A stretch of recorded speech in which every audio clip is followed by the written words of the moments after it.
మరణము గూర్చి ప్రకటన రాసిన గ్రంథం 7వ అధ్యాయం 1వ వచన భాగం ఈ విధంగా సెలవిస్తుంది.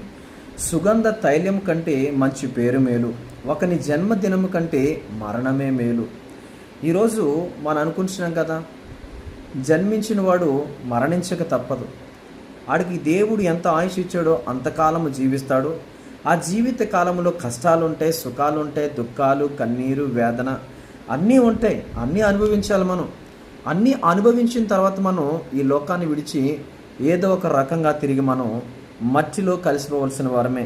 ఇది మట్టి కనుక తిరిగి మళ్ళీ మన్నైపోవునని వాక్యం సెలవిస్తుంది కనుకని మరలా తిరిగి మట్టిలో కలిసిపోతాం మనందరం కూడా.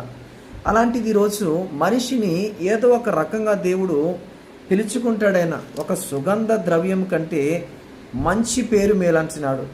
హల్లెలూయా. మనం సెంటులు కొట్టుకుంటే ఎన్నో, అవి ఆ సెంటు ద్వారా ప్రజలు మనం గుర్తిస్తారు. అరే, ఈ సెంటు కొట్టుకునే వ్యక్తి పలానా వ్యక్తిరా అని ఒక గుర్తింపు ఉంది.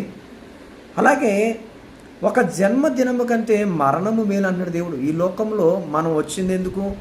దేవుడు మనకు అప్పగించిన పనిని, దేవుడు మనకి ఇచ్చిన బాధ్యతను మనం నెరవేర్చడానికి వచ్చాం. అది నెరవేర్చబడిన తర్వాత మరలా తిరిగి మనం వెళ్ళిపోవాలి. ఎవరు కూడా శాశ్వతంగా ఇక్కడ జీవించడానికి రాలేదు. ఏదో ఒక రోజు మరణించడానికి వచ్చాం, మరణిస్తాం. ఈరోజు ప్రవీణ్ గారు మరణం చూస్తే ఆయన హతసాక్షిగా ఉన్నాడు. ఈరోజు ఆ హతసాక్షి అనే ముద్రను తొలగించడానికి ఈరోజు ఎంతోమంది ఎన్నో రకాలుగా ఏ టూల్స్ ద్వారా లేని వ్యక్తిని ఉన్నట్టు చిత్రీకరించి ఈరోజు చూపిస్తూ ఉన్నారు. నాకు తెలిసిన ఒక విషయం మీతో పంచుకుంటాను.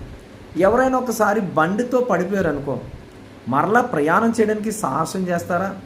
ఏ ఒక్కరూ సాహసం చేయరండి. ధైర్యం సరిపోదు, బాడీ మొత్తం షివరింగ్ అయిపోతూ ఉంటుంది. ఆయన అనేక సార్లు పడిపోయాడని చూపిస్తున్నారు, లెగిశాడంట, మళ్ళీ ప్రయాణం చేశాడంట. పోలీసు వారికి కూడా అబద్ధాలు ఎలా ఉన్నాయంటే, ఒకవేళ డ్రింక్ చేసిన వ్యక్తికి డ్రింక్ అండ్ డ్రైవ్ కేసులో ఫైన్ వేస్తారు, బండి సీజ్ చేస్తారు, కోర్టుకి ప్రొడ్యూస్ చేస్తారు. అవేమీ లేవు. మర్యాదగా మీరు లేచి ముఖం కడుక్కుని చాయ్ తాగి వెళ్ళండి ఆయన సగౌరవంగా పంపించామని చెప్తున్నారంటే ఎంత దౌర్భాగ్యమైన పరిస్థితి అండి ఇది. ఈ రోజు వరకు పోలీసు వారు ఎంత మంచి పని చేసినట్టు ఎక్కడైనా రికార్డు ఉందా? అలాగైతే అనేక మంది తాగుబోతులు ఉన్నారు కదా ఈరోజు. రేపు నుంచి వాళ్ళు కూడా మేము తాగి పడిపోతాం, మా మీద కేసులు పెట్టొద్దు, మీరు మమ్మల్ని కోర్టుకి ప్రొడ్యూస్ చేయొద్దంటే పరిస్థితులు ఎలా ఉంటాయండి? ఎంత అన్యాయంగా మాట్లాడుతుందో చూడండి ఈరోజు. కానీ ఆయన మరణము మేలని వాక్యం సెలవిస్తుంది ఈరోజు. మరి ప్రసంగి రాసిన గ్రంథంలో 7వ అధ్యాయంలో మనం చూస్తున్నాం 1వ వచన భాగంలో, ఒకని జన్మము కంటే మరణము మేలంట. ఆయన ఈరోజు మరణించాడు, మన మధ్య లేడైనా. ఆయన ఎలాంటి నీతి